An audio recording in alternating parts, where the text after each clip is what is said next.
Supreme court 53వ ప్రధాన న్యాయమూర్తిగా justice Surya Kant ప్రమాణ స్వీకారం చేశారు. రాష్ట్రపతి భవన్లో జరిగిన కార్యక్రమంలో రాష్ట్రపతి ద్రౌపది ముర్ము ఆయనతో ప్రమాణం చేయించారు. 2027 ఫిబ్రవరి 9 వరకు ఆయన ఈ పదవిలో కొనసాగనున్నారు. సీజేఐగా బాధ్యతలు చేపడుతున్న తొలి హర్యానా వాసిగా జస్టిస్ సూర్యకాంత్ రికార్డు సృష్టించారు. ఈ కార్యక్రమానికి ప్రధాని మోదీతో పాటు కేంద్ర మంత్రులు అలాగే విదేశీ న్యాయ ప్రతినిధులు కూడా హాజరయ్యారు. సుప్రీంకోర్టు ప్రధాన న్యాయమూర్తిగా జస్టిస్ బిఆర్ గవాయ్ పదవీ కాలం నిన్నటితో ముగిసింది. ఈ నేపథ్యంలో 53వ ప్రధాన న్యాయమూర్తిగా జస్టిస్ సూర్యకాంత్ బాధ్యతలు స్వీకరించారు. రాష్ట్రపతి భవనంలో జరిగిన ఈ కార్యక్రమంలో రాష్ట్రపతి ద్రౌపది ముర్ము ఆయనతో ప్రమాణం చేయించారు. 2027 ఫిబ్రవరి 9 వరకు దాదాపు 15 నెలల పాటు ఆయన ఈ పదవిలో కొనసాగనున్నారు. ఈ కార్యక్రమానికి ఉపరాష్ట్రపతి రాధాకృష్ణన్, మాజీ ఉపరాష్ట్రపతి జగదీప్ ధన్ఖడ్, ప్రధాని మోదీ, అమిత్ షా, రాజ్నాథ్ సింగ్, జేపీ నడ్డా, రామ్మోహన్ నాయుడు, పీయూష్ గోయల్ సహా పలువురు కేంద్ర మంత్రులు, ఎన్డీఏలో కీలక నేతలు హాజరయ్యారు. Nepal, Bhutan, Sri Lanka, Mauritius, Kenya, Malaysia, Brazil నుంచి దాదాపు 15 మంది విదేశీ ప్రతినిధుల బృందాలు, వారి కుటుంబ సభ్యులు సైతం హాజరయ్యారు. వారిలో ప్రధాన న్యాయమూర్తులు కూడా ఉన్నారు. मैं भारत की प्रभुता और अखंडता अक्षुण्ण रखूंगा तथा मैं सम्यक प्रकार से और श्रद्धापूर्वक तथा अपनी पूरी योग्यता, ज्ञान और विवेक से तथा मैं सम्यक प्रकार से और श्रद्धापूर्वक तथा अपनी पूरी योग्यता, ज्ञान और विवेक से अपने पद के कर्तव्यों का भय या पक्षपात, अनुराग या द्वेष के बिना पालन करूंगा. भय या पक्षपात, अनुराग या द्वेष के बिना पालन करूंगा.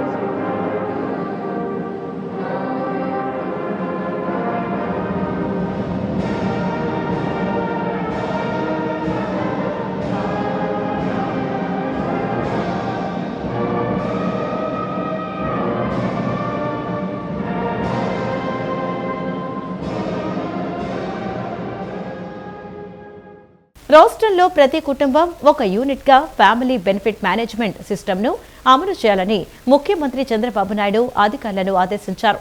కుటుంబ సాధికారత కోసం ఈ వ్యవస్థను వినియోగించాలని సీఎం సూచించారు.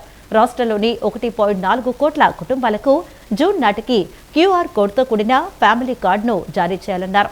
25 రకాల వివరాలతో పాటు P4 లాంటి అంశాలను అందులో చేర్చాలని సీఎం అధికారులకు సూచించారు. ఆర్టీజీఎస్ వద్ద ఉన్న సమాచారాన్ని ప్రామాణికంగా తీసుకుని ఇతర ప్రభుత్వ శాఖలు వినియోగించుకోవాలన్నారు. స్టాటిక్ డేటా, డైనమిక్ డేటా వివరాలను కూడా ఎప్పటికప్పుడు నమోదు చేసేలా చూడాలన్నారు. సచివాలయంలో ఫ్యామిలీ బెనిఫిట్ మేనేజ్మెంట్ సిస్టంపై ముఖ్యమంత్రి చంద్రబాబు సమీక్ష నిర్వహించారు. ప్రభుత్వం అందిస్తున్న వివిధ సంక్షేమ పథకాలు, అందిస్తున్న పౌర సేవల్ని, ప్రభుత్వ శాఖల వద్ద ఉన్న సమాచారాన్ని క్రోడీకరించి పర్యవేక్షించాలని ముఖ్యమంత్రి స్పష్టం చేశారు. దీనికి సంబంధించి స్మార్ట్ ఫ్యామిలీ కార్డును జారీ చేయాలని అధికారులను ఆదేశించారు. రియల్ టైం గవర్నెన్స్ నిర్వహిస్తున్న డేటా లేక్ ద్వారా సమాచార సేకరణ జరగాలని సీఎం సూచించారు. వ్యాక్సినేషన్, ఆధార్, FBMS ఐడి, కుల ధృవీకరణ, పౌష్టికాహారం, రేషన్ కార్డు, స్కాలర్షిప్, పెన్షన్లు సహా వేర్వేరు ప్రభుత్వ పథకాలు, సేవలకు సంబంధించిన వివరాలని ఈ కార్డు ద్వారా ట్రాకింగ్ జరిగేలా చూడాలని సీఎం అన్నారు. కేవలం పెన్షన్లు, రేషన్ వంటి పథకాల వివరాలకు మాత్రమే ఈ FBMS వ్యవస్థను పరిమితం చేయవద్దని, పౌరులకు అందిన అన్ని వివరాలను నమోదు చేసేలా ఈ కార్డు ఉండాలని ముఖ్యమంత్రి సూచనలు జారీ చేశారు. సుపరిపాలనలో భాగంగా ఈ కార్డు ద్వారా అర్హులైన వారందరికీ పథకాలు అందించడంతో పాటు సులభంగా పౌర సేవలు అందించాలన్నదే ప్రభుత్వ లక్ష్యమని సీఎం పేర్కొన్నారు. కొన్ని పథకాలకు లబ్ధిదారుల ఎంపికలో ఎదురవుతున్న సవాళ్లు కూడా ఈ వ్యవస్థ ద్వారా పరిష్కారం అవుతాయని అన్నారు. పట్టణ, గ్రామీణ ప్రాంతాల్లో స్వర్ణాంధ్ర విజన్ యూనిట్ ద్వారా కుటుంబ వివరాలు ఎప్పటికప్పుడు అప్డేట్ అయ్యేలా చూడాలని సీఎం సూచనలు చేశారు. ఫ్యామిలీ కార్డును స్మార్ట్ కార్డుగా జారీ చేయాలని ముఖ్యమంత్రి ఆదేశించారు. ఒకే కార్డు ద్వారా పౌరులు అన్ని ప్రభుత్వ సేవల్ని పథకాలను అందేలా చూడాలని స్పష్టం చేశారు. ఆధార్ సహా అన్ని వివరాలు ఈ ఒక్క కార్డు ద్వారానే తెలిసేలా రూపొందించాలని ముఖ్యమంత్రి సూచించారు. 2026 జనవరి నాటికి పూర్తి సమాచారాన్ని క్రోడీకరించి జూన్లోగా కార్డులు పంపిణీ చేసేందుకు చర్యలు చేపట్టాలని సూచించారు. AP deputy CM Pawan Kalyan Eluru జిల్లాలోని కొయ్యలగూడెం, ద్వారకా తిరుమల మండలాల్లో పర్యటించారు. రాజమహేంద్రవరం, మధురపూడి వరకు ప్రత్యేక విమానంలో వచ్చిన ఆయన అక్కడి నుంచి రోడ్డు మార్గం ద్వారా కొయ్యలగూడెం మండలం రాజవరం చేరుకున్నారు. అక్కడ పర్యటించి గ్రామస్తులతో మాట్లాడారు. ఈ సందర్భంగా రాజవరంలో రోడ్డు నిర్మాణం చేపట్టాలని గ్రామస్తులు పవన్ కళ్యాణ్ దృష్టికి తీసుకువెళ్లారు. అనంతరం ద్వారకా తిరుమల మండలం ఐఎస్ జగన్నాథపురానికి చేరుకుని సుందరగిరి లక్ష్మీ నరసింహస్వామి ఆలయాన్ని దర్శించుకున్నారు. AP deputy CM Pawan Kalyan Eluru జిల్లాలోని కొయ్యలగూడెం, ద్వారకా తిరుమల మండలాల్లో పర్యటించారు.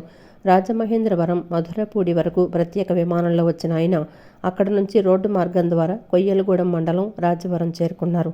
అక్కడ పర్యటించి గ్రామస్తులతో మాట్లాడారు. ఈ సందర్భంగా రాజవరంలో రోడ్డు నిర్మాణం చేపట్టాలని గ్రామస్తులు పవన్ కళ్యాణ్ దృష్టికి తీసుకువెళ్లారు.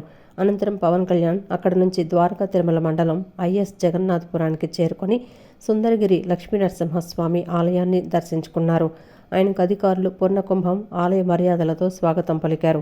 స్వామివారికి పవన్ పట్టు వస్త్రాలు సమర్పించి ప్రత్యేక పూజలు చేశారు. ఆలయ ఆవరణలో పలు అభివృద్ధి కార్యక్రమాలకు సంబంధించి ఏర్పాటు చేసిన శిలాఫలకాన్ని మంత్రి నాదెండ్ల మనోహర్తో కలిసి ఆవిష్కరించారు. గ్రామం నుంచి సుందరగిరిపై వెళ్లే రహదారి, ఆలయ ప్రదక్షిణ మండపం నిర్మాణ పనులను పవన్ ప్రారంభించారు. అనంతరం ఐఎస్ జగన్నాథపురంలో ఇటీవల చేపట్టిన మ్యాజిక్ డ్రైల నిర్మాణాన్ని పరిశీలించారు. విద్యార్థుల భవిష్యత్తు కోసమే ప్రవచనకర్త, ప్రభుత్వ సలహాదారు చాగంటి కోటేశ్వరరావు రూపొందించిన పుస్తకాలు అందిస్తున్నామని మంత్రి లోకేష్ అన్నారు. పిల్లల్ని సరైన మార్గంలో పెట్టాల్సిన బాధ్యత ఉపాధ్యాయులపై ఉందని స్పష్టం చేశారు. విద్యా విధానంలో మార్పులు తీసుకొస్తున్నామని చెప్పారు. విజయవాడ తుమ్మలపల్లి కళాక్షేత్రంలో విద్యాశాఖ ఆధ్వర్యంలో నిర్వహించిన విలువల విద్యా సదస్సులో ప్రవచనకర్త, ప్రభుత్వ సలహాదారు చాగంటి కోటేశ్వరరావు కలిసి మంత్రి నారా లోకేష్ పాల్గొన్నారు. పిల్లల్ని సరైన మార్గంలో పెట్టాల్సిన బాధ్యత ఉపాధ్యాయులపై ఉందని స్పష్టం చేశారు. పిల్లల్లో మార్పు ఇంటి నుంచే మొదలవ్వాలన్నారు. మహిళలను గౌరవించినప్పుడే సమాజం బాగుంటుందని చెప్పారు. సినిమాల్లోనే కాకుండా వెబ్ సిరీస్ల్లోనూ మహిళలను అగౌరవంగా చూపించకూడదని తెలిపారు. మార్కులు తక్కువ వచ్చాయని ఆత్మహత్యలు సరికాదన్నారు. జీవితంలో అవమానాలు సహజమని, లక్ష్యంతో పనిచేస్తే విజయం సాధించగలమన్నారు. ఉపాధ్యాయుల సమస్యలను చాలా వరకు పరిష్కరించామని తెలిపారు. విద్యా విధానంలో మార్పులు తీసుకొస్తున్నామని లోకేష్ అన్నారు. సమాజంలో నైతిక విలువలు తీసుకురావాల్సిన బాధ్యత ఉందని మనందరం 1-10 సార్లు మాట్లాడుకున్నాం. ఏం చేస్తే బాగుంటుందని గౌరవ ముఖ్యమంత్రి గారు నన్ను అడిగారు. నేను అనేక సందర్భాల్లో చెప్పా, గౌరవ ముఖ్యమంత్రి గారిని చూసి లైఫ్ లాంగ్ లెర్నర్ని నేనని. సో గౌరవ ముఖ్యమంత్రి గారికి చెప్పా, మీరు ఏ నిర్ణయం తీసుకున్నా ఒక విద్యాశాఖ మార్చులుగా మేము ఆ నిర్ణయం కట్టుబడి ఉంటామంటే అప్పుడు ఒక్క క్షణం కూడా ఆలోచించకుండా చాగంటి కోటేశ్వరరావు గారిని ఏకంగా క్యాబినెట్ ర్యాంక్ ఇచ్చి ఆంధ్ర రాష్ట్ర ప్రభుత్వానికి సలహాదారుగా నియమించారు గౌరవ ముఖ్యమంత్రి శ్రీ నారా చంద్రబాబు నాయుడు గారు. ఇది ఒక పవిత్రమైన బాధ్యత. జనరల్గా నేను అనేక మంది వ్యక్తులను చూశాను, అందరూ క్యాబినెట్ ర్యాంక్ హోదా కావాలని కోరుకునేవారు. అలాంటిది చాగంటి గారికి క్యాబినెట్ ర్యాంక్ ఇచ్చినా మమ్మల్ని మొదటిసారి కలిసినప్పుడు కనీసం ఇచ్చిన కాఫీ కూడా ఏం తాగల, ప్రభుత్వం పెడుతున్న వాహనం వాడలా, ఆయన సెల్ ఫోన్ బిల్లు కూడా గురువుగారే ఈరోజు కడతాం జరుగుతుంది. అలాంటి గొప్ప వ్యక్తి దగ్గర ఈరోజు పుస్తకాలు రూపొందించుకున్నాం. ఆ పుస్తకాలు మీ భవిష్యత్తు కోసం అందిస్తాం జరుగుతుంది. మట్టి కుండలాగా మారుతుంది, శిలా శిల్పం అవుతుంది, విత్తనం పెద్ద చెట్టు అవుతుంది. బడిలో పిల్లలకి చదువు, ఆటలతో పాటు నైతిక విలువలు అందిస్తేనే సమాజంలో ఏ మార్పు మనం ఆశిస్తున్నామో ఆ మార్పు మనం సాధించగలుగుతాం. అటామిక్ ఎనర్జీ గురించి అందరు తెలిసిన విషయం. ఆ ఎనర్జీని బాంబులాగా వాడితే హిరోషిమా, నాగసాగిలో జరిగిన విధ్వంసం మనందరం చూసాం. కానీ అదే ఎనర్జీని మనం విద్యుత్ తయారీకి వాడితే మొత్తం దేశాలే వెలిగించడానికి అవకాశం ఉంటుంది. అలానే పిల్లల్ని కూడా సరైన మార్గంలో పెట్టాల్సిన బాధ్యత ఇక్కడున్న ఉపాధ్యాయులందరిపైన కూడా ఉంది. అమ్మ ఒకవేళ మిమ్మల్ని దెబ్బలాడి ఇక పైన ఇట్లా చెయ్యకు అంటే ఇక మళ్ళీ ఆ తప్పు చెయ్యకండి. మీరు పిల్లలు కాబట్టి ఒకసారి చెయ్యొచ్చు ఎప్పుడైనా, కానీ పొరపాటు జరిగిన మీ అమ్మగారికి చెప్పండి, వద్దంటే మాత్రం చేయకండి. బహుశా కుటుంబం దగ్గరే నైతిక విలువలు మొదలవుతాయి. కుటుంబ విలువల గురించి ప్రస్తావన చెయ్యండి అని చెప్పి తన అనుభవంతో ఆయన నాకు సూచన చేయడానికి కారణం అదే అయి ఉంటుంది. తల్లి ఎంత గొప్పదో తండ్రి అంత గొప్పవాడు. తండ్రిని జీవితాంతం దైవంతో సమానంగా చూడాలి. పితృదేవోభవ, భగవంతుడే తండ్రి రూపంలో ఉన్నాడు. వేదంలో, యజుర్వేదంలో అష్టమానువాకంలో రుద్రాధ్యాయంలో అంటారు, నమ శంకరాయ చ మయస్కరాయ చ నమ శివాయ చ శివతరాయ చ అని. మన కంటికి కనపడని భగవంతుడు తండ్రి రూపంలో ఇంట్లో తిరుగుతున్నాడు. ఎప్పుడు బిడ్డ వృద్ధిలోకి రావాలని అహరహం కోరుకునేవాడు ఎవరైనా ఉంటే తండ్రి. తను ఎంత కష్టపడనివ్వండి, ఆయన బెంగపెట్టుకోడు. కానీ ఆయన కోరుకునేది ఒకటే, పుత్రాది చేత్పరాజయం. తను ఎంత కీర్తి సంపాదించినా తనకన్నా కూడా కీర్తివంతుడు కొడుకై, ఈయనకన్నా ఈయన కొడుకు గొప్పవాడండి అనిపించుకొని కొడుకు చేతిలో ఓడిపోతాట తండ్రి ఆనందపడిపోతాట. అంటే తండ్రికి కొడుకు పట్ల ఎంత ప్రేమ ఉంటుందో చూడండి. జగన్ అండ్ కోకు కుట్రలు కుతంత్రాలతో పాటు కుళ్ళు, ఈర్ష్య, అసూయలు బాగా పెరిగిపోతున్నాయని మంత్రి అనగాని సత్యప్రసాద్ ఎద్దేవా చేశారు. కూటమి ప్రభుత్వ పాలనలో రైతులు సంతోషంగా ఉంటే ఓర్వలేకపోతున్నారని మండిపడ్డారు. పంచసూత్రాల పేరుతో తమ ప్రభుత్వం రైతుల సంక్షేమానికి కృషి చేస్తోందని తెలిపారు. సీఎం చంద్రబాబు తన విజనరీతో రైతులకు పంచసూత్రాలను అందిస్తున్నారని చెప్పారు. తమ ప్రభుత్వం చేపట్టే అభివృద్ధి సంక్షేమ కార్యక్రమాలను చూసి అసూయతో జగన్కు రగిలిపోతున్నారని మంత్రి అనగాని సత్యప్రసాద్ అన్నారు. రాజధాని అమరావతిలో ఆయన మీడియాతో మాట్లాడుతూ జగన్ రెడ్డి పాలనలో రైతులకు ఆత్మహత్యలే శరణ్యమయ్యాయని వివరించారు. గత వైసీపీ ప్రభుత్వంలో ఏడాదికి సగటున 700 మంది రైతులు ఆత్మహత్యలు చేసుకున్నారని ఆవేదన వ్యక్తం చేశారు. సీఎం చంద్రబాబు తన విజనరీతో రైతులకు పంచసూత్రాలను అందిస్తున్నారని చెప్పవచ్చారు. పంచసూత్రాల ద్వారా రైతులు తమ ఉత్పత్తులతో ప్రపంచ మార్కెట్తో పోటీ పడతారని వివరించారు. నీటి భద్రత, డిమాండ్ ఆధారిత పంటలు, అగ్రిటెక్, ఫుడ్ ప్రాసెసింగ్ ద్వారా రైతులు రారాజులుగా మారతారని చెప్పుకొచ్చారు. దీన్ని తట్టుకోలేకే జగన్ పంచసూత్రాలపై పడిపడి ఏడుస్తున్నారని మంత్రి అనగాని సత్యప్రసాద్ తీవ్ర ఆగ్రహం వ్యక్తం చేశారు. ప్రజా సమస్యలను పరిష్కరించడంలో అధికారులు ఉదాసీనతను విడనాడాలని, ప్రతి అర్జీపైన ప్రత్యేకంగా దృష్టి పెట్టి చిత్తశుద్ధితో సమస్యలను పరిష్కరించాలని, నిర్లక్ష్యం వహిస్తే చర్యలు తప్పవని జిల్లా కలెక్టర్ డాక్టర్ జి లక్ష్మీసా అధికారులను హెచ్చరించారు. రాష్ట్ర ప్రభుత్వం పీజీఆర్ఎస్ను అత్యంత ప్రతిష్టాత్మకంగా భావిస్తోందని, ప్రజల సమస్యల పరిష్కార ప్రక్రియను నిరంతరం పర్యవేక్షిస్తోందన్నారు. ఈ నేపథ్యంలో ప్రజల జీవితాలతో ముడిపడిన అర్జీలపై ప్రత్యేక దృష్టి పెట్టాల్సిన అవసరం అధికారులపై ఉందన్నారు.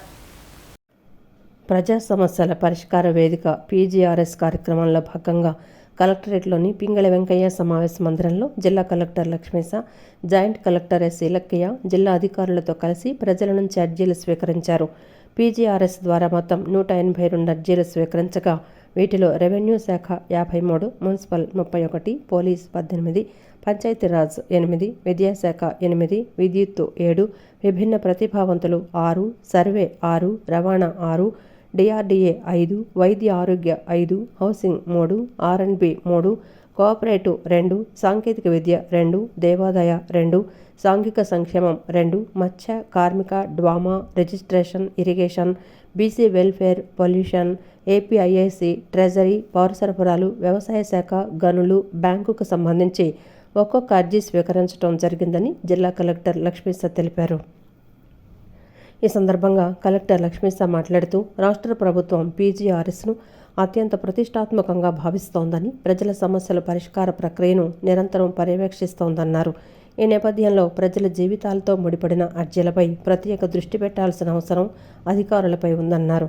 అధికారుల సమస్యలు పరిష్కరించడంలో ఉదాసీనతను విడనాడాలని, త్రికరణ శుద్ధితో ప్రజల సమస్యలను తమ సమస్యలుగా భావించి పరిష్కార మార్గం చూపటం ద్వారా అర్జీదారుడు పీజీఆర్ఎస్పై పెట్టుకున్న ఆకాంక్షను నెరవేర్చేందుకు కృషి చేయాలన్నారు. అర్జీలకు ఎండార్స్మెంట్ నంబర్ ఇచ్చి పరిష్కరిస్తామని చెప్పి చేతులు దులుపుకోవటం ఎంతవరకు సమంజసమో ఆత్మవిమర్శ చేసుకోవాలన్నారు. అధికారుల నిర్లక్ష్యం, ఉదాసీనత ప్రభుత్వానికి చెడ్డ పేరు తెస్తుందని, అర్జీలను సరైన విధంగా పరిష్కరించలేనంత సమయం ఉండి కూడా దృష్టి పెట్టడం లేదని, రోజులో 1 గంట అర్జీల పరిష్కారంపై దృష్టి పెడితే అద్భుతమైన ఫలితాలు వచ్చి ప్రభుత్వం ఆశించిన విధంగా ప్రజల్లో సుపరిపాలనపై నమ్మకం ఏర్పడుతుందన్నారు. అర్జీకి సంబంధించిన సమస్యను పరిష్కరించేందుకు అర్జీదారుడు చెప్పే విషయాన్ని ఓపికగా వినాలని, సమస్య పరిష్కారంలో కింది స్థాయిలో జరుగుతున్న జాప్యాన్ని, అలసత్వం, అర్జీదారుడు పడుతున్న ఇబ్బందులు వంటి వాటిని క్షుణ్ణంగా పరిశీలించి సాధ్యమైనంత వరకు జిల్లా అధికారుల స్థాయిలోనే పరిష్కారం చూపాలన్నారు. ఈ విషయంలో ఏదైనా ఇబ్బంది ఉంటే అర్జీలో నమోదు చేసి తన దృష్టికి తీసుకొస్తే తక్షణమే పరిష్కారం చూపేందుకు చర్యలు తీసుకుంటానని కలెక్టర్ లక్ష్మీశా తెలిపారు. అంతరిక్ష రంగంలో భారతదేశ మైలురాళ్లు, విజయవంతమైన ఉపగ్రహ ప్రయోగాలు, ఉపగ్రహ వాహక నౌకలు ఇలా సమస్త సమాచారాన్ని కళ్లకు కట్టినట్లు అందించే స్పేస్ ఆన్ వీల్స్ కు విశేష స్పందన లభించింది. ఎన్టీఆర్ జిల్లా కలెక్టర్ డాక్టర్ జి లక్ష్మీశా చొరవతో కలెక్టర్ కార్యాలయంలో నిన్న నేడు అందుబాటులో వచ్చిన ISRO space on wheels mobile ఎగ్జిబిషన్ను వివిధ పాఠశాలలకు చెందిన వందలాది విద్యార్థులు సందర్శించారు. ఎన్టీఆర్ జిల్లా కలెక్టర్ డాక్టర్ జి లక్ష్మీశా చొరవతో కలెక్టర్ కార్యాలయంలో నిన్న నేడు అందుబాటులో ఉంచిన ISRO space on wheels mobile ఎగ్జిబిషన్ను వివిధ పాఠశాలలకు చెందిన వందలాది మంది విద్యార్థులు సందర్శించారు. అంతరిక్ష విజ్ఞానం, సాంకేతికతపై విద్యార్థులు యువతలో ఉత్సుకతను పెంపొందించేందుకు, ఆధునిక అంతరిక్ష పరిజ్ఞానంపై సానుకూల దృక్పథాన్ని కల్పించేందుకు ఈ ప్రదర్శన ఎంతగానో దోహదపడింది. కలెక్టర్ లక్ష్మీశా స్పేస్ ఆన్ వీల్స్ను సందర్శించి విద్యార్థుల్లో ఉత్సాహం నింపారు. ఈ సందర్భంగా కలెక్టర్ లక్ష్మీశా మాట్లాడుతూ శ్రీహరికోటలోని సతీష్ ధావన్ స్పేస్ సెంటర్ షార్ ఆధ్వర్యంలో ఏర్పాటు చేసిన స్పేస్ ఆన్ వీల్స్ ప్రదర్శన కార్యక్రమం విజయవంతమైందని, 1960ల నుంచి ఇప్పటి వరకు ఇస్రో చేసిన ప్రయోగాలు, ఉపగ్రహ వాహన నౌకలు, Chandrayaan, Mangalyaan, remote sensing applications, satellite communication technology, Indian regional navigation satellite తదితర విషయాలపై పరిజ్ఞానాన్ని పెంచేలా ప్రదర్శనలు ఉన్నాయని కలెక్టర్ లక్ష్మీశా వివరించారు. కార్యక్రమంలో షార్ టెక్నికల్ అధికారి కిరణ్ పాల్గొన్నారు. పోలార్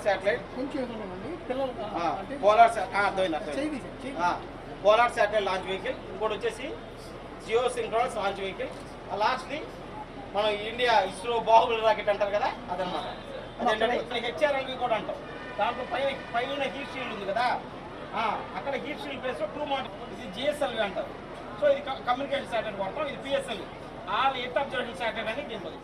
ప్రపంచంలో అత్యంత కాలుష్యవంతమైన నగరాల్లో 13 భారతదేశంలో ఉన్నాయని, అందులో దేశ రాజధాని ఉందని ఏపీ హైకోర్టు విశ్రాంత న్యాయమూర్తి జస్టిస్ బి చంద్రకుమార్ అన్నారు.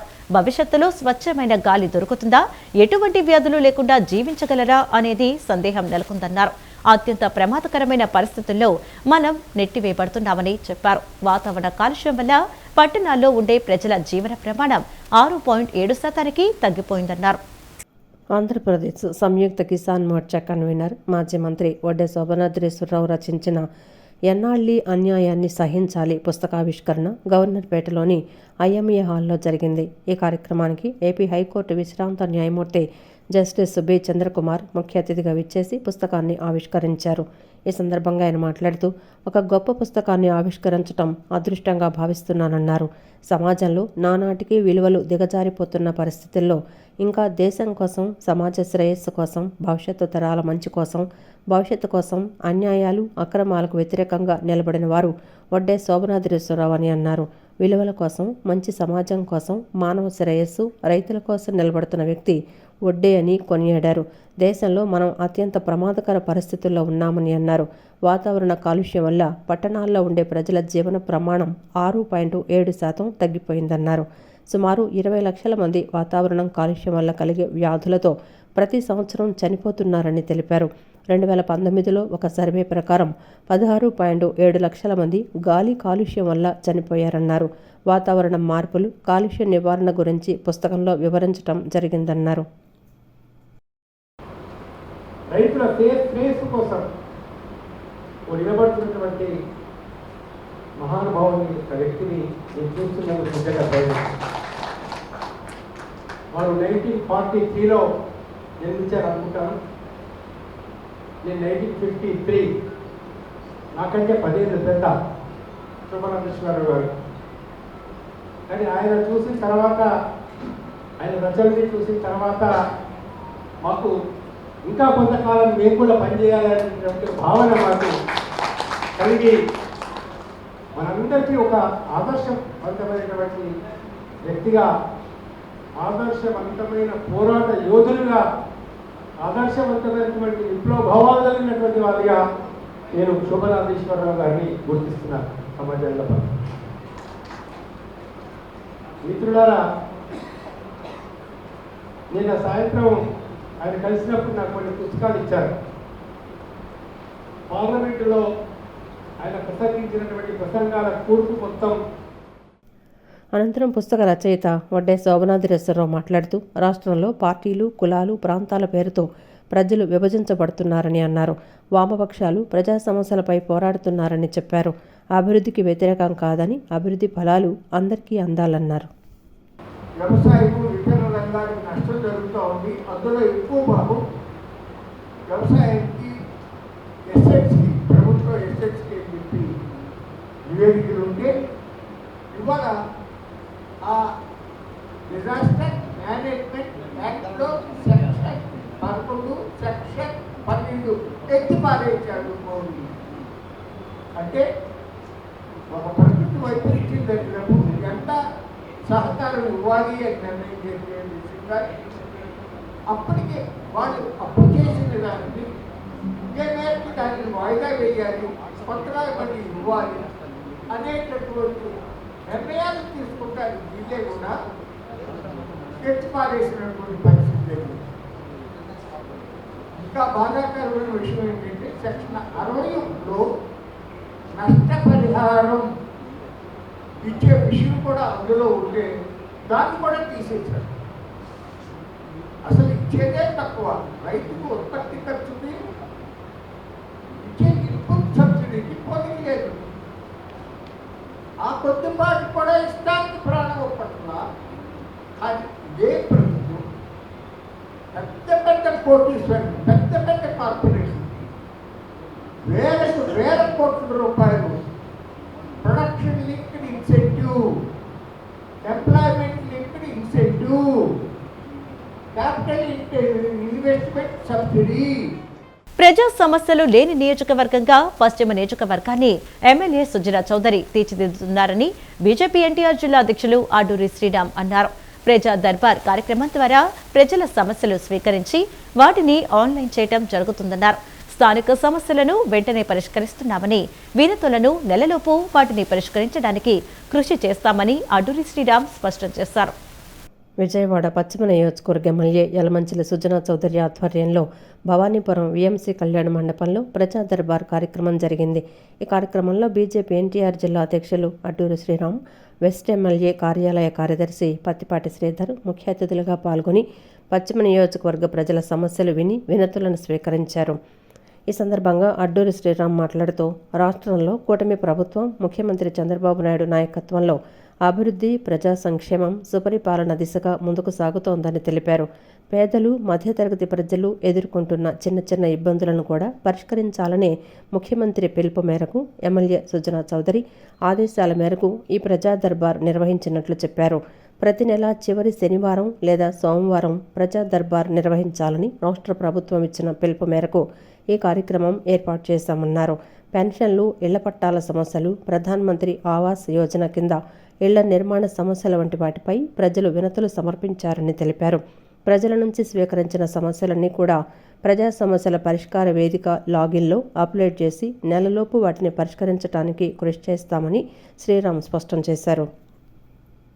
ప్రజలు ఎదుర్కొంటున్న సమస్యలు ఏవైతే ఉన్నాయో, పెన్షన్లు కావచ్చు, ఇళ్ల పట్టాల సమస్య కావచ్చు, అదేవిధంగా కేంద్రంలోని ప్రధానమంత్రి ఆవాస్ యోజన కింద ఇల్లు ఇస్తున్న నేపథ్యంలో గత ప్రభుత్వం అనేక తప్పిదాలు చేసి పట్టాల పేరిట మోసం చేసి పట్టాలు ఉత్తి కాగితాల పేరిట ఇచ్చిన సందర్భంలో వాటిని కూడా సమస్యలు పరిష్కరించాలి, ఆ యొక్క స్థలాల్లోని ఇల్లు కట్టివ్వాలని రాష్ట్ర ప్రభుత్వం నిర్ణయం తీసుకున్న సందర్భంలోని ఇక్కడ అనేక సమస్యలు పరిష్కారం అవుతున్న నేపథ్యంలోని ఈరోజు కూడా మధ్యాహ్నం 2 వరకు ప్రజలు ఇచ్చే సమస్యలు స్వీకరించి ఆ సమస్యలు పరిష్కార దిశగా ప్రజా సమస్యల పరిష్కార వేదిక లాగిన్లోని ఇవన్నీ కూడా అప్లోడ్ చేసి ఆ యొక్క సమస్యలన్నీ కూడా మళ్ళీ నెల తిరిగేలోపు ఏ సమస్య లేనిగా చేయాలనేటువంటి ఉద్దేశంతో ఈ యొక్క కార్యక్రమం. అనంతరం కార్పొరేటర్ మహాదేవ్ అప్పాజీ మాట్లాడుతూ సుజనా చౌదరి ఆదేశాల మేరకు ఈ కార్యక్రమం నిర్వహించడం జరిగిందని, ప్రతి నెల నియోజకవర్గంలోని ప్రతి ఏరియాలోనూ ప్రజా దర్బార్ నిర్వహించాలని రాష్ట్ర ప్రభుత్వం సూచించినట్లు తెలిపారు. ఇక్కడికి వచ్చిన ప్రతి ఒక్కరి సమస్యను ఆన్లైన్ చేసి అధికారులతో మాట్లాడి వెంటనే పరిష్కరించడానికి ప్రయత్నిస్తామని, పెండింగ్లో ఉన్న సమస్యల పరిష్కారానికి కూడా కృషి చేస్తామని పేర్కొన్నారు. ఏదైతే డిపార్ట్మెంట్కి సంబంధించిన అధికారులతో మాట్లాడి ఆ సమస్య పరిష్కరించడానికి ప్రయత్నం చేస్తాం. అలాగే ఏదైతే లాంగ్ పెండింగ్ ఇష్యూస్ ఉంటాయో అవి కూడా ఆన్లైన్ చేసుకొని తర్వాత కార్యాలయ సిబ్బంది ఎవరైతే ఎమ్మెల్యే గారు శ్రీధర్ గారు ఉన్నారు, అలాగే మిగిలిన ఇక్కడ అన్ని పార్టీలు కూటమి పార్టీల నాయకులతో అది యొక్క సమస్యల పరిష్కారానికి కూడా కృషి చేస్తాం. మేము కూడా ప్రతిరోజు డివిజన్లో తిరుగుతూ అక్కడున్న స్థానిక కార్పొరేషన్ సమస్యలు పరిష్కరించడానికి కృషి చేస్తూనే ఉంటాం. అలాగే ఇలాగ ఏదైతే లాంగ్ పెండింగ్ ఇష్యూస్ ఉన్నాయో అవన్నీ కూడా ఈ ప్రజా దర్బార్ ద్వారా ఆ యొక్క సమస్యలు పరిష్కరించడానికి కృషి చేస్తామని చెప్పి కూటమి నాయకత్వం అంతా కూడా సమిష్టిగా ఉండి ఈసెట్ 2026 పరీక్షకు సన్నద్ధమవుతున్న విద్యార్థులకు విజయవాడలోని సాయి మేధా కోచింగ్ సెంటర్లో ఆఫ్లైన్ బ్యాచ్లు ప్రారంభమయ్యాయి. నవంబర్ 26వ తేదీ నుండి మరొక కొత్త బ్యాచ్ ప్రారంభం కానుందని, ఆ తర్వాత ప్రతి వారం కొత్త బ్యాచ్లు మొదలవుతాయని సాయి మేధా బ్రాంచ్ డైరెక్టర్ మజ్జిగ బాలకృష్ణ తెలిపారు. Sai Medha group of chairman doctor G Ramana మార్గదర్శకత్వంలో గత 32 ఏళ్లుగా ఈసెట్లో టాప్ ర్యాంకులు సాధిస్తున్నట్లు ఆయన వెల్లడించారు. ఈసెట్ 2026 పరీక్షకు సన్నద్ధమవుతున్న విద్యార్థులకు విజయవాడలోని సాయి మేధా కోచింగ్ సెంటర్ తాజాగా కొత్త ఆఫ్లైన్ బ్యాచ్లను ప్రారంభించింది. ఈ సందర్భంగా విజయవాడ బ్రాంచ్ డైరెక్టర్ మజ్జిగ బాలకృష్ణ ఆధ్వర్యంలో ప్రత్యేక పూజలు నిర్వహించారు.